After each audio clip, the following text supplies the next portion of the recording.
오늘도 주님의 은혜 가운데 이곳에 오신 여러분들을 환영하고 축복합니다. 또 가정에서 예배하는 이들에게도 주의 은총에 함께 하시기를 기도합니다. 세계적인 구호 단체인 월드 비전에서 분석한 식품 바구니의 수치에 대한 보고서가 있었습니다. 그러니까 식품 바구니를 한 10개 정도의 일상적인 그런 물품들을 담은 바구니를 이제 노동 시간으로 이렇게 환산을 했을 때 미국이나 캐나다는 그 식품 바구니를 만드는데 1시간 정도면 일만 하면 된다는 얘기를 합니다. 그런데 아프가니스탄은 한 30시간, 이디오피아는 72시간, 또 아프리카 그 중앙에 있는 콩고는 132시간이 필요하다고 이렇게 얘기합니다. 그래야만 식품 바구니를 구매할 수 있다 이런 얘기죠. 그러니까 저소득, 식량 적자인 경우, 적자 국가인 경우에는 식품의 가격들이 자꾸 인상하게 될 것이고 또 그래서 구매하는 데도 더 어려워지게 될 것이다 하는 것을 예측하고 있습니다. 그래서 제가 우리나라는 어느 정도 될까 나름대로 이렇게 측정을 해보니까 한 3시간 정도 일을 해야 식품 바구니를 만들 수 있다는 거예요. 그러나 점차적으로 우리의 그 삶의 빈부격차는 심해져 가고 있는 것 같습니다.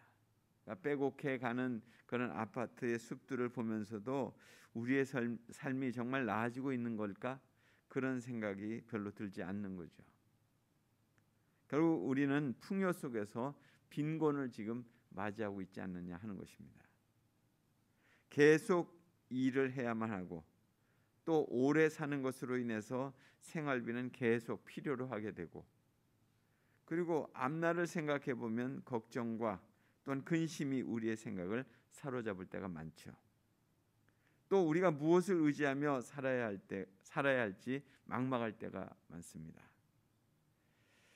그렇다면 우리는 신앙을 가졌다고 하는데 앞날에 대한 그런 염려와 근심을 정말 어떻게 해결하면서 살아갈 수 있을 것이냐 하는 것입니다. 정말 하나님을 믿는 믿음이 내게 있어서 어떤 의미로 지금 다가오고 있느냐 하는 것입니다. 특별히 우리가 코로나 시대를 겪으면서 우리는 사실 많은 오해들을 하고 있죠. 우리들도 자신의 삶은 자신이 지켜야 된다고 하는 그런 생각에 참으로 굉장한 두려움이 들 때가 많고 또 각종 이단들로 인해서 교회에 대한 부정적인 생각들이 이렇게 이 사회를 자꾸 영향을 줄 때 무엇이 진실한 믿음인가 이것에 대해서 혼돈이 올 때도 있습니다. 또한 모두를 위한 방역 지침에 대해서 저마다의 판단이 다름으로 인해서 또 갈등을 겪기도 합니다. 이제는 교회당에 모이는 예배보다는 편리한 방송 예배가 익숙해져 가고 있다고 하는 사실입니다. 그렇다면 점차적으로 우리의 신앙과 삶은 참으로 이렇게 하나로 모아져야 되는데 그렇게 되지 못하고 있다는 거죠. 그러니까 신앙생활 하는 것은 신앙생활 한다고 하는 것이고 내 삶을 유지하는 것은 유지하는 것으로 그렇게 또 그리고 또한 각각의 어떤 삶의 어떤 방식대로 그냥 살아가려고 하는 이 시대 속에서 정말 우리에게 있어서 하나님은 어떤 존재일까 하는 것이죠. 오늘의 본문은 하나님은 우리에게 어떤 분이신가를 분명하게 일깨워주는 그런 말씀이 소개되고 있습니다. 그러니까 이스라엘이 블레셋과의 전쟁에서 패하게 될 때 실로에서 그들은 하나님의 법궤를 가져왔습니다. 왜냐하면 하나님의 법궤, 하나님의 임재를 상징하는 거였잖아요. 그렇게 된다면 우리가 이 전쟁에서 이길 수 있을 것이다 이런 생각을 했어요. 그런데 그 소식을 블레셋 사람들이 듣고 그들이 도리어 두려워합니다. 왜냐하면 그 이스라엘 백성들이 애굽과 광야에서 참으로 그들을 지켜주셨던 그 하나님이 그들과 함께 하신다는 것을 그들이 익히 알고 있었기 때문에 그렇던 것입니다. 그래서 블레셋 사람들이 자신들의 전투에 나가는 군사들에게 그렇게 강력하게 얘기합니다. 그 군사들을 격려하기 위해서 대장부가 되어서 히브리 사람들의 종이 되지 않도록 힘써 싸우라고 이렇게 그 블레셋 군사들을 격려하죠. 결국 그 전쟁에서 블레셋 사람들에게 이스라엘 백성들은 패배하게 됩니다. 이로 인해서 하나님의 법궤는 빼앗기게 됩니다. 그리고 엘리의 두 아들, 제사장의 두 아들도 죽게 되죠. 또 그 소식을 들은 엘리 제사장도 뒤로 이렇게 의자가 자빠지면서 목이 부러져서 또 죽게 됩니다. 그러니까 하나님의 궤를 빼앗은 블레셋 사람들은 그것을 전리품으로 생각하고 자기들의 신전에다가 그것을 갖다 놓습니다. 그런데 이 일로 인해서 블레셋 사람들이 많이 어려움을 겪게 되죠. 자기들의 신인 다곤 신이 넘어지고 손목이 끊어지고 그리고 하나님의 궤를 옮겨간 곳에 참으로 악한 독종들이 이렇게 종기들이 이렇게 발생하게 되고 이렇게 되니까 블레셋 사람들이 두려워하게 돼요. 이로 인해서 블레셋 사람들은 하나님의 궤를 다시금 가져가라고 합니다. 그래서 돌려보내게 돼요. 하나님의 궤가 돌아오는 것을 밭에서 본 그 베세메스 사람들은 기뻐합니다. 우리의 하나님의 궤가 우리에게 돌아오고 있다는 거예요. 그렇지만 하나님의 궤를 들여다본 것으로 인해서 베세메스 사람들이 한 70명가량이 죽임을 당하게 됩니다. 그러니까 하나님의 궤로 인해서 생긴 두려움 때문에 이스라엘 백성들은 이 하나님의 궤를 어디에다가 모셔야 될까 하는 것에 대한 걱정이 생기죠. 그래서 기랏 여아림 사람들이 하나님의 궤를 옮겨가지고 아미나답의 집에다가 모시게 됩니다. 그리고 그곳에서 25년을 이제 두게 되는 것입니다. 이처럼 하나님의 궤에 대한 존재를 잊어버리고 가고 있을 때에 오늘 말씀에 보면 사무엘이 이제 등장하게 됩니다. 사무엘은 전심으로 하나님을 섬기려면 우상 숭배를 제하고 오직 여호와만 섬기라 이렇게 선포하면서 그가 등장합니다. 그러니까 하나님을 섬기게 될 때 다시금 이스라엘 백성들은 축복을 받게 됩니다. 그 이유는 하나님의 임재의 상징인 법궤를 통해서 그들의 믿음을 지켰기 때문에 그렇게 된 것이죠. 그러나 블레셋이 이스라엘 백성들을 다시금 치러 온다고 할 때에 그들은 또다시 두려워져요. 아주 현실적인 두려움에 사로잡힌 그 이스라엘은 그렇게 얘기합니다. 그 사무엘에게 자신들을 위해서 쉬지 말고 하나님께 부르짖어 기도해 달라고 요청합니다. 그러니까 자신들에게 하나님 임재의 신앙이 필요한 거죠. 우리를 블레셋 사람들의 손에서 구원하여 주시옵소서. 사무엘이 어린 양 한 마리를 가져다가 번제를 드리고 하나님께 부르짖음에 하나님께서 응답하셨다고 오늘 성경은 말씀하고 있습니다. 그러니까 사무엘이 번제를 드릴 때 블레셋 사람들이 쳐들어와요. 그때 하나님께서 우레를 발생해 가지고 그들을 다 물리쳐 주십니다. 이스라엘 백성들이 힘을 얻어서 미스바에서부터 벳갈까지 그들을 따라가면서 쳤다고 했습니다. 이에 대해 사무엘이 돌을 취해서 미스바와 센 사이에 두고 하나님이 우리를 여기까지 도우셨다라고 그렇게 명명합니다. 그것이 바로 에벤 에셀입니다. 사무엘이 사는 동안 블레셋 사람들이 쳐들어오지 못하도록 하나님의 손이 그들을 막아주셨다고 했습니다.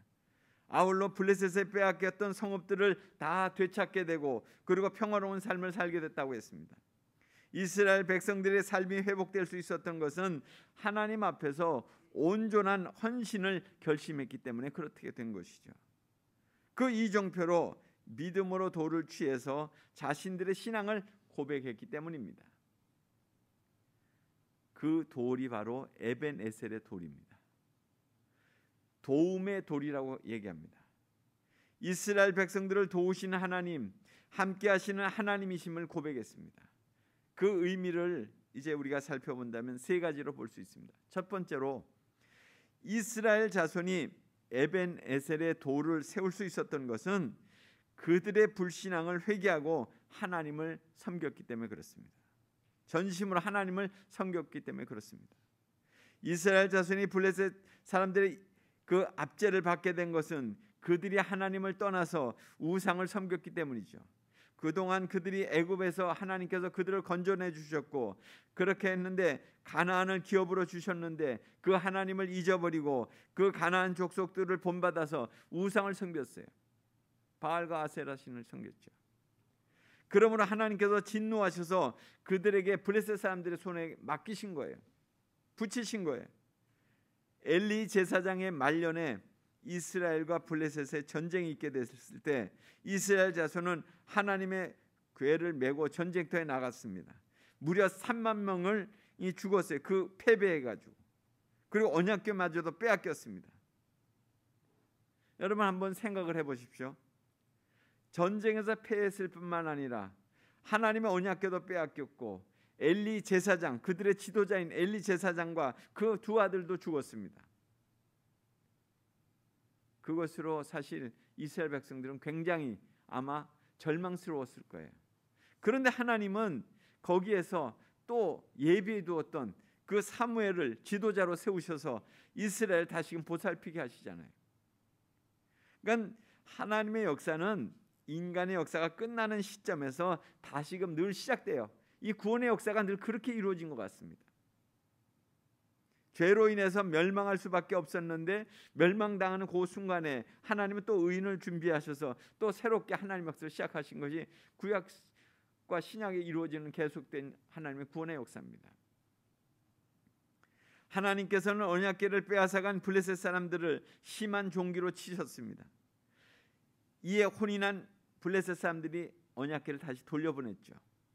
그러나 이스라엘 자손은 언약궤를 기럇 여아림에 아미나답의 집에 몇 년간 거기에 머물겠습니까? 25년간 그냥 거기에 방치시켜 놨습니다. 근데 그것이 끝이 아니라 그 이스라엘 백성들에게 25년 후에 하나님을 사모하는 마음을 주셨다는 거예요. 만약에 이스라엘 백성들이 하나님을 잊어버리고 그냥 살게 됐다면 그건 상당한 비극이죠. 사모하는 마음도 없었다면 상당한 비극이죠. 세상 사람들은 하나님 없이 또 행복해 할지도 몰라요. 그러나 성도들은 하나님을 떠나면 살 수 없습니다. 왜냐하면 우리가 하나님 안에 있을 때에만이 영적인 생명을 유지할 수 있기 때문에 그렇습니다. 혹 보면 하나님을 섬기다가 중도에 그만두는 사람들이 있습니다. 사업을 하다 보니 바빠서 아니면 직장 일에 참으로 힘들어서 교회에 나올 수 없다고 그렇게 핑계대는 사람들도 있죠. 또 어떤 사람은 하나님을 믿어봤자 내게 아무런 유익이 없었다는 거예요. 도리어 내가 믿는 것 때문에 손해만 봤다 이렇게 얘기하는 사람들도 있습니다. 이런 사람들은 어리석고 불쌍한 사람이 이제 아니라 할 수 없습니다. 왜냐하면 하나님을 믿는 게 이 땅에서 잘 먹고 잘 살고 뭐 물질적인 축복을 받고 번영의 삶을 사는 것이 아닙니다. 만약에 현실적인 반영을 위해서 우리가 하나님을 섬기는 것이라면 우리가 하나님을 믿는 목적이 잘못된 거죠. 우리가 하나님을 섬기는 이유는 영혼의 구원, 영생을 위한 것입니다. 다시 말씀드린다면 하나님의 백성이 돼서 하나님과 함께 참으로 영원히 살기 위해서 우리가 그렇게 믿는 거예요. 이처럼 믿는 목적이 분명해야 되는 것이죠. 그뿐 아니라 우리의 생명은 안개와도 같음을 알아야 돼요. 오늘이라도 하나님께서 우리 영혼을 찾으신다면 지금 난 바빠서 못 갑니다. 그렇게 얘기할 사람이 누가 있겠습니까? 이스라엘 백성들에게 하나님을 사모하는 마음, 영혼을 사모하는 마음을 주셨다는 것입니다. 그 마음이 준비되었을 때 하나님께서 사무엘을 등장시키셨어요. 그를 통해서 하나님은 사명을 분부하셨죠. 두 번째로는 이스라엘 자손이 에베네셀의 돌을 세울 수 있었던 것은 그들이 하나님 앞에 모여서 기도함으로 영적 부흥을 이루었기 때문에 그렇습니다. 사무엘이 이스라엘 온 지파를 미스바로 모은 것은 영적인 부흥을 이룩하기 위해서 모은 것입니다. 그들은 지난날의 불신앙과 우상 숭배의 죄악을 회개했습니다. 물을 길어서 하나님 앞에 붓고 금식하면서 기도한 것은 하나님 앞에서 그들의 마음을 물처럼 쏟아 부었다 하는 그런 뜻입니다. 한번 쏟아진 물은 다시 물에 담을 수 없듯이 우리의 온 마음이 주님 앞에 쏟아 놓고 그 앞에 굴복한다는 거예요. 이스라엘 자손은 이처럼 모여서 회개하면서 부흥의 불을 붙였다는 거예요. 우리의 냉랭한 심령이 뜨거워지고 그리고 하나님을 섬기는 그런 열심을 내려면 영적 부흥이 이루어져야 하는 것입니다. 이를 위해서 먼저 모이기에 우리가 힘써야 되는 거예요. 이스라엘 지파가 미스바에 모였듯이 성도들은 주님의 교회에 모여야 되는 것이죠. 성도들이 교회에 모인다고 하는 것은 오락을 위한 것도 아니고 교양 강좌를 듣는 것도 아니고 하나님을 예배하고 하나님의 말씀을 듣고 주님의 일을 헌신하기 위해서 이 땅 가운데서 주님의 사역을 펼치기 위해서 그렇게 모이는 거 아니겠습니까? 그래서 그러므로 모이기를 피하는 어떤 사람들의 습관과 같이 하지 말고 오직 권하여 그날이 가까이 옴을 볼수록 더욱 그리하자. 히브리서 10장 25절의 말씀입니다. 그 말씀에 순종해서 모이는데 열심을 내는 성도들이 우리가 다 돼야 되겠습니다. 우리는 그동안 사실 흩어져 있었어요. 우리의 믿음과 기도를 각자의 촛불로 그렇게 키우고 있었던 거죠. 이제 우리가 모일 때입니다. 함께 모여서 기도하면서 힘을 합쳐서 공동체를 세울 때입니다. 지친 영혼들을 돌아보며 서로를 격려하면서 주님의 교회를 세울 때입니다. 예배의 자리, 기도의 자리마다 나오셔서 주님의 은총을 경험하는 복된 성도들이 다 되시기 바랍니다. 세 번째로는 이스라엘 자손이 에베네셀의 돌을 세울 수 있었던 것은 그들이 온전히 헌신을 하나님께 드렸기 때문에 그렇습니다. 이스라엘 자손이 미스바에 모였다는 소식을 듣고 블레셋 방백들이 군대를 거느리고 쳐들어왔습니다. 이를 본 이스라엘 자손들이 두려워하면서 사무엘에게 말했죠. 당신이 우리를 위하여 하나님께 쉬지 말고 좀 부르짖어서 우리를 저 블레셋 사람의 손에서 건져달라고. 이에 사무엘이 젖 먹는 어린 양을 취해서 온전한 번제를 하나님께 드렸다고 그랬습니다. 그 번제는 어떤 것입니까? 각을 떠서 완전히 다 모든 것을 다 태워서 하나님께 올려드리는 제사입니다. 이스라엘을 위해서 부르짖어 기도했더니 하나님께서 응답하셨다고 그랬어요. 사무엘이 번제를 드릴 때 블레셋 사람들이 가까이 오자 하나님께서 우레를 발하셔서 그들을 다 흩으셨습니다. 이스라엘 자손이 도주하는 블레셋 사람들을 쫓아가서 쳐서 큰 승리를 거두게 하셨습니다. 사무엘이 젖 먹는 어린 양으로 온전한 번제를 드렸다고 하는 것은 이스라엘 자손 모두가 하나님께 헌신했다는 뜻입니다. 솔로몬이 드린 일천 번제를 하나님께서 기쁘게 받으신 것은 많은 제물을 바쳐서 기쁘신 것이 아니라 하나님께 감사의 제사를 드렸기 때문에 그런 거예요. 시편 50편 23절에 보면 감사로 제사를 드리는 자가 나를 영화롭게 하나니 그 행위를 옳게 하는 자에게 내가 하나님의 구원을 보이리라 하셨습니다. 하나님이 이루실 것을 믿음으로 바라보며 나가는 것입니다. 믿음의 선진들은 선취적인 감사의 삶을 살았어요. 그러니까 주실 것을 믿고 감사했다는 것이에요. 행하실 것을 믿고 기뻐했다는 거죠. 에베네셀의 하나님은 지금까지 도우신 하나님을 고백하는 거예요. 에베네셀의 하나님, 이제까지 이렇게 도와주신 것을 감사합니다. 그러나 그 하나님은 거기서 우리의 돕는 것을 멈추시는 분이 아니신 거죠. 우리가 고백하는 그 순간까지 계속 우리를 도우시는 그런 하나님이십니다. 신양교회 올해로 48년이 됐습니다.